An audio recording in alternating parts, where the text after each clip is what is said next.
नमस्कार, लोकमान्यमध्ये स्वागत. आज आपण 30 जून 2021च्या चालू घडामोडी पाहणार आहोत. यामध्ये आपण लोकसत्ता, सकाळ, द हिंदू, लोकमत, PIB यामधील परीक्षेला महत्त्वाच्या असणाऱ्या घडामोडींचा आढावा घेत असतो. तत्पूर्वी तुम्ही लोकमान्य MPSC UPSC या यूट्यूब चॅनलला लाईक, शेअर आणि सबस्क्राईब करा आणि डिस्क्रिप्शनमध्ये दिलेले टेलिग्राम लिंक जॉईन करून वेळोवेळी अपडेट मिळवत राहा. चल तर सुरू करूया आजच्या चालू घडामोडी. देशभर एक रेशन कार्ड योजना राबवा असं सर्वोच्च न्यायालयानं सांगितले आणि त्याची मुदत 31 जुलैपर्यंत असू द्या.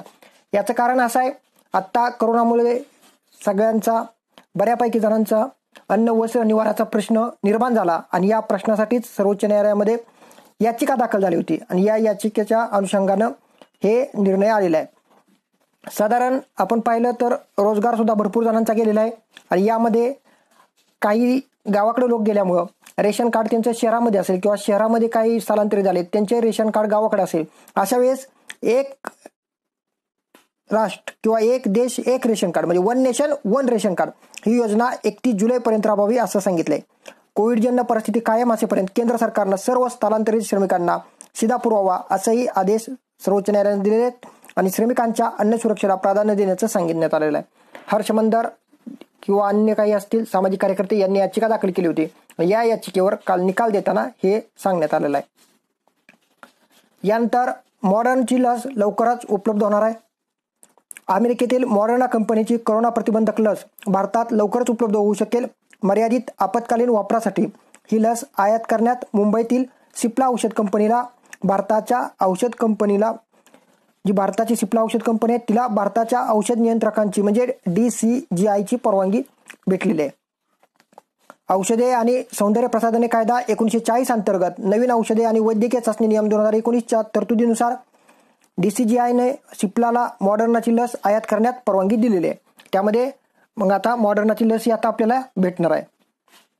यानंतरची बातमी आहे, दक्षिण आफ्रिकेचे माजी अध्यक्ष जेकब झुमा यांना 15 महिन्याचा तुरुंगवास झालेला आहे. बघा, ते माजी अध्यक्ष असूनही त्यांना तिथे शिक्षा झालेली आहे.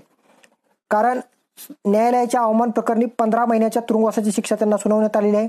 भ्रष्टाचाराच्या विविध आरोपांप्रकरणी चौकशीला उपस्थित राहण्याचे आदेश देऊनही झुमा उपस्थित राहिले नाहीत, त्यामुळे त्यांना ही शिक्षा सुनावण्यात आली. जेकब झुमा यांचं वय सध्या 70 वर्ष आहे, तरीही सर्वोच्च न्यायालयाचा आदेश आलेला आहे. यानंतरची बातमी आहे, जलवायू बदलाचा दुष्परिणाम कृषी उत्पादकांवर सुद्धा होणार आहे. ग्लोबल वॉर्मिंग असेल किंवा क्लायमेट चेंज असेल याचा परिणाम आता कृषी क्षेत्रावर सुद्धा होणार आहे. कारण सोयाबीन, कापूस, गहू, हरभऱ्यावर परिणाम होण्याची शक्यता आहे. महाराष्ट्रात आपण पाहतो ही पिकं घेतली जातात. यामध्ये जलवायू बदलाच्या वाढत्या संकटाचा सामना महाराष्ट्रात सुद्धा आता करावा लागणार आहे. यामुळे कृषी उत्पादकावर परिणाम होण्याची शक्यता वर्तवण्यात आली आहे. इन्स्टिट्यूट फॉर सस्टेनेबल कम्युनिटीजच्या अध्ययनानुसार सोयाबीन, कापूस, गहू आणि चणा या पिकांवर परिणाम होण्याची शक्यता आहे. संस्थेच्या महाराष्ट्रातील कृषीवर जलवायू बदलाचा प्रभाव या अहवालात मागील 30 वर्षाचे 1989 ते 2018 अभ्यासात्मक विश्लेषण करण्यात आलं. त्यामध्ये हे दिसून आलं आहे. यावरून खानदेश, मराठवाडा तसेच विदर्भातील 8 जिल्ह्यात 2021 ते 2050 पर्यंत संभाव्य पावसाचा आणि उष्ण तापमानाचा अंदाज लावण्यात आलेला आहे. मान्सूनचे अनियमित त्यामुळं कापूस आणि सोयाबीन पिकावर पडणारा प्रभाव सुद्धा दर्शवला आहे. मध्य खरीपाच्या हंगामात बुरशी तसेच किडीमध्येही वाढ होण्याची शक्यता आहे. सोयाबीन आणि कापसावर प्रतिकूल परिणाम दर्शवलेला आहे. आर्द्रतेमुळे मातीच्या पोषक तत्वांची हानी होईल असंही या अहवालात सांगितले. आगामी काळात गव्हाची शेती अधिक आव्हानात्मक असेल. धान्य पिकवण्यासाठी जे तापमान लागतं ते तापमान वाढलं तर त्यामध्ये दाना भरणार नाही आणि वजन कमी भरेल. चणा हंगामात ही अचानकपणे तापमान वाढलेले असल्याने उत्पादन आणि गुणवत्तेवर प्रतिकूल परिणाम होण्याची शक्यता आहे.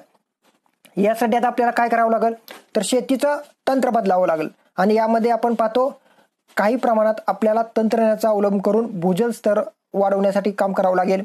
जलवायू परिवर्तन होत असतील तर त्यामुळे उष्णता असेल काय असेल या अनुषंगाने आपल्याला शेतीचं तंत्रज्ञान सुद्धा बदलावं लागेल. काही प्रमाणात आपल्याला तंत्रज्ञान आधारित शेती केली तरच फायदा होणार आहे. त्यामुळे आता आपण पाहतो की जलवायू बदलाचा परिणाम आता कृषीवर जास्त प्रमाणात जाणवायला लागलेला आहे. यानंतर बार्टीच्या धर्तीवर अमृतची स्थापना झालेली आहे. शासनानं काल आदेश जारी केला. खुल्या प्रवर्गातील आर्थिक दुर्बल घटकांना याचा लाभ होणार आहे. बार्टी या संस्थेच्या धर्तीवर खुल्या प्रवर्गातील आर्थिक दुर्बल घटकांसाठी academy of Maharashtra research upliftment and training म्हणजेच अमृत या संस्थेची स्थापना करण्यात आलेली आहे. या माध्यमातून खुल्या वर्गातील गरजूंना मोठा लाभ पोहोचवण्याचं काम सरकारच्या माध्यमातून केलं जाणार आहे. साधारण अमृत ही संस्थेसाठी खुल्या प्रवर्गातील आर्थिक दुर्बल असलेल्या विद्यार्थी युवक युवतींसाठी विविध उपक्रम राबवले जाणार आहेत आणि त्यामध्ये ज्यांच्या आर्थिक स्तर 8 लाखापेक्षा उत्पन्न कमी आहे त्यांच्यासाठी ही संस्था असणार आहे. राज्य मंत्रिमंडळानं 2019 मध्येच मान्यता दिली होती. अमृत संस्था स्थापन करण्यास 20 ऑगस्ट 2019 रोजी झालेल्या राज्य मंत्रिमंडळाच्या बैठकीत मान्यता देण्यात आली होती. केंद्र सरकारनं खुल्या प्रवर्गातील आर्थिकदृष्ट्या दुर्बल घटकांना 10% आरक्षण लागू करण्याचा निर्णय घेतल्यानंतर राज्य सरकारने या घटकासाठी अमृतची स्थापना करण्याचा निर्णय घेतला होता. या संस्थेचं मुख्यालय पुणे येथे असणार आहे.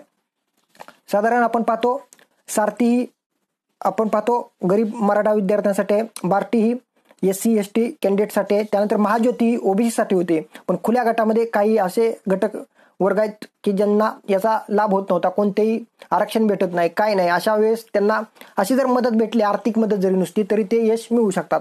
त्यामुळे आता बार्टीच्या धर्तीवर अमृतची स्थापना झालेली आहे. त्याचा GR सुद्धा निघालेला आहे. आपला टेलिग्राम चॅनेल आहे, यावर ते पोस्ट केलेलं आहे. त्यामुळे इथून पुढं तुम्ही UPSC किंवा MPSCचा अभ्यास करत असाल तर तुम्हाला यासाठी प्रशिक्षण देण्याचं काम सुद्धा आता सारथीमार्फत होणार आहे. या संदर्भात शासनानं सांगितलंय की याची स्थापना जी केलेली आहे ती संस्थेची नोंदणी रजिस्ट्रेशन ऍक्ट 1860 आणि सार्वजनिक विश्वस्त व्यवस्था अधिनियम 1950 मुंबई अधिनियम 19 नुसार करण्यात येणार आहे. इतर मागास बहुजन कल्याण विकास विभागाच्या माध्यमातून खुल्या प्रवर्गातील आर्थिक दुर्बल घटकासाठी ही संस्था असणार आहे. विविध उपक्रम या संस्थेमार्फत राबवण्यात येणार आहेत. यामध्ये अधिकारी कर्मचारी व लोकप्रतिनिधी प्रशिक्षण असेल, योजनांचे सर्वेक्षण आणि मूल्यमापन, संशोधन, विविध स्पर्धा परीक्षांचे प्रशिक्षण, हॉर्टिकल्चर प्रशिक्षण असेल, यामध्ये आपले MPSC UPSCचं प्रशिक्षण असेल. खुल्या गटातील गरजू घटकांचे संशोधन, उन्नती आणि प्रशिक्षण हा या संस्थेच्या स्थापनेमागील उद्देश असणार आहे. या संस्थेची स्थापना व्हावी म्हणून अनेकांनी प्रयत्न केले होते, त्यामुळे आता ही संस्था स्थापन झाली. आता या संस्थेमार्फत काय होणार आहे तर EWS जे विद्यार्थी आहेत त्यांच्यासाठी सर्वांगीण विकासासाठी सर्वेक्षण केलं जाणार आहे. स्वयंरोजगार व रोजगारासाठी प्रशिक्षण व अन्य प्रकारची मदत सुद्धा उपलब्ध करून देण्यात येणार आहे. उद्योग व्यवसायाची स्थापना करण्यासाठी कौशल्य विकास प्रशिक्षण कार्यक्रम, महिलांचे सक्षमीकरण, समुपदेशन तसेच हेल्पलाईन सुद्धा त्यांच्यासाठी सुरू केली जाणार आहे. विविध स्पर्धा परीक्षांसाठी तिथं मार्गदर्शन असेल, व्यक्तिमत्व विकासासाठी शिबिर असतील, प्रशिक्षण देणं असेल किंवा विदेशात शिक्षणासाठी शिष्यवृत्ती असेल. याचबरोबर स्पर्धा परीक्षा आणि PhD MPhil अभ्यासक्रमांसाठी प्रशिक्षण देण्याचं सुद्धा काम हे करणार आहे. त्यामुळे आता बार्टी, सारथी, महाज्योती आणि अमृत या संस्था महाराष्ट्रातील युवकांसाठी स्पर्धा परीक्षेचा असेल अगर अन्य लघुउद्योजक क्षेत्रामध्ये प्रशिक्षणासाठी महत्त्वाच्या ठरणार आहे. यानंतर हल्ल्यांसाठी ड्रोनचा वापर वाढतोय आणि या संदर्भात संयुक्त राष्ट्रामध्ये भारताकडून चिंता सुद्धा व्यक्त करण्यात आलेली आहे. आर्टिफिशियल इंटेलिजन्स आपण पाहतो विज्ञान शापकी वरदान. विज्ञान जेवढं वरदान ठरलं, आपण पाहिलं की आता या ड्रोनचा वापर करून स्विगी घरपोच तुम्हाला तुमचे फूड पॉकेटचे असतील त्याची डिलिव्हरी करणार होते, अन्न पोहोचवण्याचं काम करणार आहे, तुमचे फूडची ऑर्डर दिली असेल. पण हे झालं वरदान. पण शाप काय आहे? विज्ञान शापकी वरदानमध्ये शाप आहे की याचा वापर करून आता दहशतवादी आपल्या जम्मू काश्मीरच्या बाजूला ड्रोनचे हल्ले करायला लागलेले आहेत. त्यातून आपल्याला त्रास होतोय. त्रास असा होतोय की ते आपल्याकडून सैनिक कुठे आहेत, काय आहेत असं जर त्यांनी ड्रोनच्या कॅमेऱ्यातून टिपलं आणि तिथून जर त्यांनी बॉम्ब वर्षाव केला, गोळीबार केला तर आपले सैनिक जास्त मरतील. त्यामुळे हे आता चिंतेचं कारण आहे. आपण याबाबत संयुक्त राष्ट्रामध्ये चिंता व्यक्त केलेली आहे आणि हा ड्रोन हल्ल्याचा तपास आता NIA सुद्धा करणार आहे. आता ड्रोन बद्दल आपण जरा पाहू. ड्रोन हे सध्या आपण पाहतो चांगल्या कामासाठी वापरले जायचे, पण आता दहशतवादी हल्ल्यासाठी सुद्धा वापरले जातात. आर्टिफिशियल इंटेलिजन्सद्वारे ड्रोनला दिशा देऊन ते स्वयंचलित करता येतात आणि ते कुणीही खरेदी करावे, कसे वापरावे हा गलतानपणा आता सुरू झालेला आहे. त्यामुळे यावर काहीतरी नियंत्रण हवं.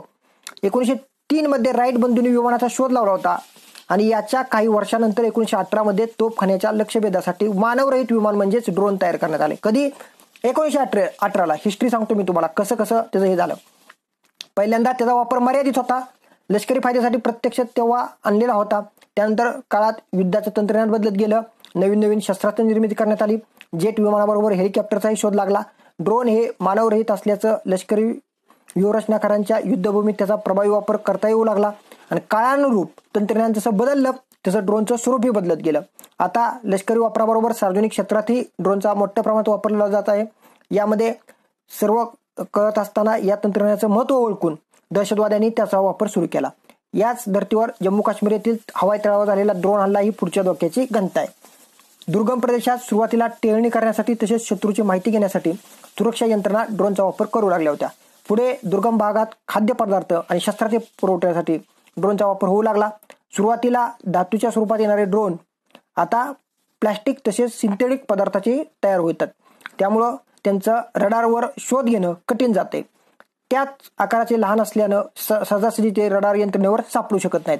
अमेरिका, रशिया, इस्रायल, चीन, तुर्की या देशांकडून प्रगत ड्रोन तंत्रज्ञान विकसित झाले. भारतातील DRDOनं रुस्तम, नेत्रा हे ड्रोन विकसित केलेले आहेत.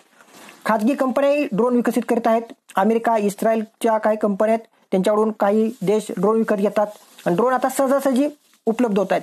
साध्या दुकानातही विकत मिळायला लागल्यापासून आता ड्रोनचे अत्याधुनिक कॅमेरे लावून काही क्रीडा स्पर्धा, लग्न समारंभ याचं चित्रीकरण होतं. आपण पाहतो ना, pre wedding photo shooting, post wedding photo shooting यामध्ये ड्रोनचा वापर आपल्याला पाहायला भेटतो ना. आणि हे सहजासहजी आता होतंय. त्यामुळं ड्रोनचे अत्याधुनिक कॅमेरामार्फत ते दिसून येते.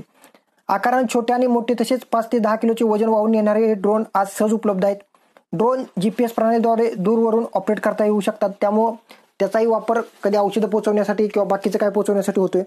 14 सप्टेंबर 2019 ज्यावेळेस सौदी अरेबियातील तेल कंपनीवर ड्रोनद्वारे हल्ला झाला त्यावेळेस ड्रोनची मग आपल्याला भीती वाटू लागली. कारण दहशतवाद्यांनी मोठ्या प्रमाणात तिथं नुकसान पोहोचवलं होतं. त्यानंतर आर्मेनियाच्या युद्धात अझरबैजाननं तुर्की आणि इस्रायलच्या बनावटीच्या ड्रोनचा वापर करून आर्मेनियाच्या सैन्यास जेरीस आणलं होतं. त्यामुळे परत जगाला कळालं की अरे आता ड्रोन दहशतवादी सुद्धा वापरायला लागलेले आहेत. काही दहशतवादी संघटनांनी इस्रायल विरोधात ड्रोनचा सुद्धा वापर केला होता. इस्रायलनं अँटी ड्रोन टेक्नॉलॉजी वापरून हे ड्रोन हद्दीत थोपवले होते. आता आर्टिफिशियल इंटेलिजन्स म्हणजेच कृत्रिम बुद्धिमत्ता यानं ड्रोनला दिशा देऊन स्वयंचलित करता येतात. GPS तंत्रज्ञानाद्वारे लक्ष्य निर्धारित करून हे हल्ल्यासाठी वापरले जातात. त्यामुळे भारतात अनेक IT संस्थांद्वारे ड्रोन तंत्रज्ञानासाठी काम करतायत. त्यामध्ये नेत्रा UAV हे सुद्धा मुंबई IITनं विकसित केलेलं आहे ड्रोन. आणि त्यामुळं आता आपल्याकडे सुद्धा ड्रोन आहेत. एअर मार्शलनी सांगितले की ड्रोनची स्पर्धा आता दरवर्षी आपल्याला आयोजित करून ड्रोन चांगल्या पद्धतीनं भारतात तयार झाले पाहिजेत. त्यासाठी उत्तम दर्जाच्या ड्रोनला पारितोषिक सुद्धा दिलं जाईल. त्यामुळे ड्रोनचा आता बऱ्यापैकी प्रस्ताव वाढते आणि त्यामध्ये आता धोक्याची घंटा आहे की आता दहशतवादी सुद्धा ते ड्रोनचा वापर करायला लागलेले आहेत. त्यामुळं पाकिस्तानच्या हद्दीतून येणारे ड्रोन BSFच्या जवानांनी जेव्हा पाहिले त्यावेळी जम्मू काश्मीरातील एअरपोर्ट स्टेशनवर झालेला हल्ला असेल किंवा भविष्यातील धोक्याची घंटा असेल हे आपल्या लक्षात यायला लागलेलं आहे. त्यामुळं आता ड्रोनचा वापर कुठं कुठं होतोय, कसा होतोय हे आपल्याला पाहावं लागेल. ड्रोन नष्ट करण्यासाठी लेझर तंत्रज्ञान, मायक्रो शस्त्रास्त्रे आणि कम्युनिकेशन जॅमिंग, इलेक्ट्रॉनिक युद्धप्रणालीचा वापर करणं गरजेचं आहे. संरक्षण आस्थापनांना ड्रोन उडवल्यास दहशतवादी कृत्य केल्याचे गुन्हा दाखल होतो. काही वर्षापूर्वी मुंबई विमानतळावर एक ड्रोन संशयित उडताना आढळलं होतं. पण यामुळं आपल्या लक्षात आलं की आता काही पाहावं लागतंय. यामध्ये तुम्हाला भारतीय उड्डाण संस्था, संरक्षण मंत्रालय, गृह मंत्रालय, गुप्तचर संघटना यांनी एकत्र येऊन पुढाकार घेणं केलं पाहिजे. त्यामुळे कृत्रिम बुद्धिमत्ता म्हणजे आर्टिफिशियल इंटेलिजन्स जेवढं फायद्याचं दिसतंय तेवढं आपल्याला त्रास देणारही आहे. त्यामुळे आता याबद्दल सावध राहिलं पाहिजे. त्यामुळे संयुक्त राष्ट्रांनी जी चिंता व्यक्त केली ती जगासाठी केलेली आहे. त्यामुळे आता सावध, ऐका पुढले हाका असंच म्हणावं लागणार आहे. त्याच अनुषंगानं ड्रोनगिरीचे आव्हान हे लोकमत संपादकीय आहे. यामध्ये जम्मू काश्मीरमध्ये शांतता प्रक्रिया पार पडते आणि त्यामध्ये पाकिस्तान खोडा घालत असले तरी ड्रोन हल्ल्यांच्या अटकावासाठी आपण अधिक पुढचा विचार करायला हवा हे सांगितले. त्यामुळं आता ड्रोन जे आपण पाहतो, काही जणांनी ड्रोनबद्दल सांगितलं होतं की आता आपण स्विगीच्या मार्फत तुम्हाला अगदी घरी दारातच तुमचं फूड येणार, पण ते येत असताना असेही काही धोके आहेत की जे आपल्याला पाहावे लागणार आहेत. त्यामुळे आता ड्रोनगिरीचं आव्हान हा सुद्धा लेख चांगला आहे. यानंतर सहकारी बँकावर आउटसोर्सिंग धोरणाचं बंधन आलेलं आहे. रिझर्व्ह बँकेने मार्गदर्शक तत्वे जाहीर केली आणि त्यामध्ये बँकांना 6 महिन्याची मुदत दिली आणि त्यामध्ये सांगितले की 6 महिन्यात तुम्ही आउटसोर्सिंगचं धोरण अवलंबलं पाहिजे. बँकेच्या व्यवस्थापनाशी निगडीत असणाऱ्या मूलभूत कार्याची पूर्तता बँकेबाहेरील त्रयस्थ पक्ष म्हणजे आउटसोर्सिंगच्या माध्यमातून केली जाऊ नये असे निर्देश काय केलेला आहे, रिझर्व्ह बँकेनं सोमवारी सहकारी बँकांना दिलेत. जोखीम व्यवस्थापित करण्याच्या अंगाने दिलेल्या निर्देशानुसार सहकारी बँकांच्या संचालक मंडळाला सर्वसमावेशक आउटसोर्सिंग धोरण मंजूर करून घेण्याची सूचित करण्यात आले. अनेकदा वित्तीय सेवांची पूर्तता ही बाह्य संस्थांमार्फत अर्थात आउटसोर्सिंगद्वारे केली जाते. मध्यवर्ती बँकेने सोमवारी जाहीर केलेल्या मार्गदर्शक तत्वानुसार या धोरणाची आखणी, अंतर्गत लेखापरीक्षण आणि अनुपालन, KYC नियमाचे अनुपालन, सर्व कर्ज मंजुरीपर्यंत गुंतवणूक भांडवल याचं व्यवस्थापन असेल, हे सर्व आता मनुष्यबळ पूर्ण करण्यापर्यंत काम सहकारी बँकांना सर्व अटीच्या राहून ते पूर्ण करावं लागणार आहे. आउटसोर्सिंगचं जे आहे काम ते आता बऱ्यापैकी आहे. तर आउटसोर्सिंग म्हणजे काय? रिझर्व्ह बँकेने या मार्गदर्शक तत्वामध्ये आउटसोर्सिंगची व्याख्या दिलेली आहे. सहकारी बँकांकडून विद्यमान स्थिती किंवा भविष्यामध्ये निरंतर स्वरूपात कार्यपालन करण्यासाठी किंवा कार्यव्यवस्थापन करण्यासाठी त्रयस्थ पक्षाचा आधार घेतला जाणे याला आउटसोर्सिंग असं म्हणलं जातं. यात मर्यादित कालावधीसाठी कराराद्वारे केल्या जाणाऱ्या कार्यालयाचाही समावेश आहे. त्यामुळे आता आउटसोर्सिंगच्या बद्दल धोरण सुद्धा आता बंधनकारक होणार आहे. यानंतर सर्वात चांगली बातमी, UPSC उमेदवारांसाठी मोफत निवास दिल्लीला होणार आहे. तुम्ही जर UPSC मध्ये मुख्य परीक्षा पास झाला आणि इंटरव्ह्यूसाठी दिल्लीत गेला तर तुम्हाला पहिला प्रश्न असायचा की 5-6 दिवस या इंटरव्ह्यूच्या कालामध्ये राहायचं कुठं.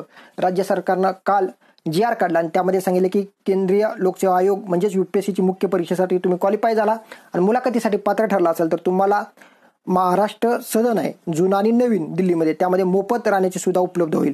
शासन निर्णय सामान्य प्रशासन विभागाने हे निर्णय घेतलेला आहे. त्यामुळे आता तुम्हाला मुख्य परीक्षेसाठी तुम्ही क्वालिफाय झाल्यानंतर जे इंटरव्ह्यूसाठी तुम्हाला दिल्लीमध्ये राहावं लागतं त्याचा आता प्रश्न सुटलेला आहे. यानंतर पी साईनाथ यांना फुकुओका ग्रँड पुरस्कार भेटलेला आहे. भारतातील प्रख्यात पत्रकार आणि पारी या संस्थेचे पी साईनाथ यांना जपानचा प्रतिष्ठेचा फुकुओका ग्रँड पुरस्कार 2021 जाहीर झाला आहे. हा पुरस्कार 3 श्रेणी दिला जातो. शैक्षणिक, सांस्कृतिक आणि सर्वोच्च म्हणजेच ग्रँड सन्मान. या तिन्ही श्रेणीत ग्रँड सन्मान हा सर्वोच्च समजला जातो. यामध्ये नामांकित पत्रकार आणि पारी म्हणजेच people archives of rural India चे संस्थापक पी साईनाथ यांचं नावाजलेलं पुस्तक everybody loves a good dot, प्रत्येक म्हणजे याचा अर्थ पुस्तकच आहे मराठी ट्रान्सलेट झालेली, यांचं दुष्काळ आवडे सर्वांना. आणि त्यांनी काय केलं, दुष्काळ आवडे सर्वांना म्हणजे दुष्काळ कसा सर्वांना आवडतो. उदाहरणार्थ आता तुम्ही पाहता दुष्काळ पडला तर छावण्या येतात. छावण्या या कोणाच्या असणार, जनावरांच्या छावण्या, आपल्या राजकीय नेत्यांच्या किंवा अधिकाऱ्यांच्या जवळच्या व्यक्तींचा. त्यानंतर टँकरनं पाणी पुरवठा असेल हे सुद्धा त्याच जवळच्या लोकांचे असणार. मग यामध्ये कसा भ्रष्टाचार होतो हे त्यांनी ते दाखवून दिलं. त्यामुळे दुष्काळ हा सर्वांना आवडतो, दुष्काळ कुणाला नको आहे असं त्यामध्ये भरपूर पद्धतीने त्यांना संशोधन करून गावागावामध्ये लोकांच्या भेटी घेऊन तयार केलेलं पुस्तक आहे. त्या अनुषंगाने त्यांना हा पुरस्कार भेटलेला आहे. ग्रामीण भागातील सखोल अभ्यासाचे दर्शन घडवलेलं आहे. त्यामध्ये त्यांनी कारकिर्दीमध्ये यशस्वी शिखरावर असतानाही ज्ञानाची भूक त्यांना स्वस्थ बसू देत नव्हती. खेड्यापाड्यात फिरून आणि ग्रामीण भागातील जनतेशी प्रत्यक्ष संवाद त्यांनी साधला आणि तेथील परिस्थितीची छायाचित्र काढून समजून घेतली आणि वास्तवदर्शी चित्रण पी साईनाथ यांनी केलेलं आहे. फुकुओका फाउंडेशनने त्यांचा आता ग्रँड पुरस्कार देऊन त्यांचा हे केलेलं आहे. या अगोदर भारतातील कुणाला भेटला हे मला तुम्ही कमेंटमध्ये सांगणार आहात. थँक्यू. अशा पद्धतीने आज आपण चालू घडामोडी पाहिल्या. तुम्ही लोकमान्य MPSC UPSC या युट्यूब चॅनलशी जोडले राहा. लाईक, शेअर आणि सबस्क्राईब करा. डिस्क्रिप्शनमध्ये दिलेले टेलिग्राम लिंक जॉईन करून वेळोवेळी अपडेट मिळवत राहा. Thank you very much.